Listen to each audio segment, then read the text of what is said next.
আমার মা দেখতে কালো, শুধুমাত্র এই কারণে তার বিয়ে হচ্ছিল না। একের পর এক পাত্রপক্ষ না করার পর আমার নানা শেষে ঘটককে বললেন, আমার মেয়েকে বিয়ে করলে ছেলেকে সরকারি চাকরি দেব। নানার এই কথার পর ছেলে পেতে সমস্যা হলো না। মায়ের বিয়ে হয়ে গেল। নানা ছেলেকে বন্দরে চাকরি দিয়েছিলেন। বিয়ের বছরখানেক পর আমার পৃথিবীতে আসার সময় যখন হয়ে এলো, বাবা তখন মাকে বলল, এই সময়টা তুমি বাবার বাড়িতে থাকো, সেখানে তোমার যত্ন ভালো হবে, সন্তান জন্মের পর তোমাকে নিয়ে আসবো। মা বাবার বাড়িতে চলে এলো। এখানে আসার পর মায়ের জীবনে দুটো ভয়াবহ ঘটনা ঘটলো, যা মা দুঃস্বপ্নেও ভাবেনি। আমার জন্মের আগেই বাবা আরেকটা বিয়ে করলো, ফর্সা এক মেয়েকে বিয়ে করলো। এই খবর শোনার পর নানা হার্ট অ্যাটাক করে মারা গেলেন। সীমাহীন কষ্ট বুকে নিয়ে মা আমাকে জন্ম দিল। আমিও মায়ের মতো কালো হলাম। নানার বাড়িতে বাবাহীন বেড়ে উঠতে লাগলাম। এর মধ্যে না বাবার ডিভোর্স হয়ে গেল। পরপর দুটো আঘাত পেয়ে মা স্তব্ধ হয়ে গিয়েছিল। তারপর থেকে খুব কম কথা বলতো।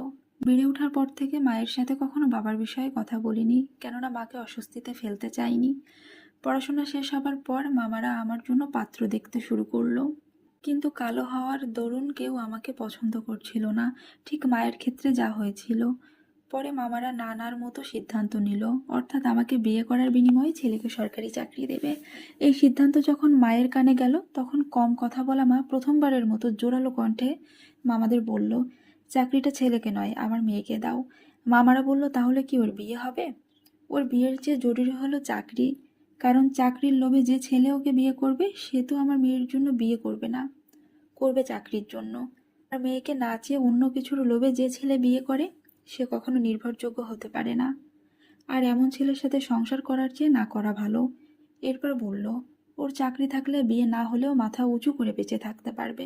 মায়ের শক্ত অবস্থানের কারণে এবং মায়ের জীবনে যা হয়েছে তা বিবেচনা করে মামারা সিদ্ধান্ত বদল করলো এবং চাকরিটা কোনো ছেলেকে না দিয়ে আমাকে দিল।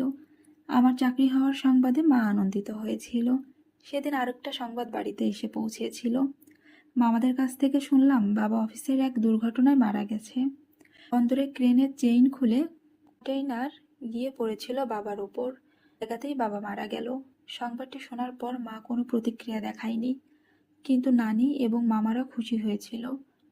তাদের দীর্ঘদিনের চাপা রাগ সেদিন কিছুটা হলেও কমেছিল। আর আমার খুশি নয়, আফসোস হয়েছিল।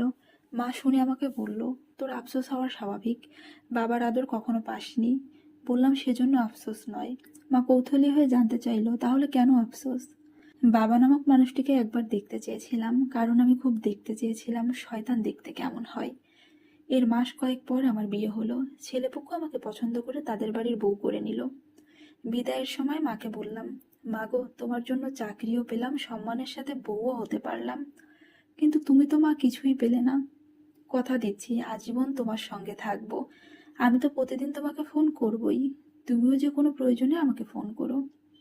তুমি ডাকলে নিমিষে হাজির হব। মা উত্তরে বলল, কে বলল কিছু পাইনি? তোর মতো সোনার টুকরো মেয়ে পেয়েছি, আর কি চাই বল। ও করে কেঁদে মাকে জড়িয়ে ধরলাম শক্ত করে।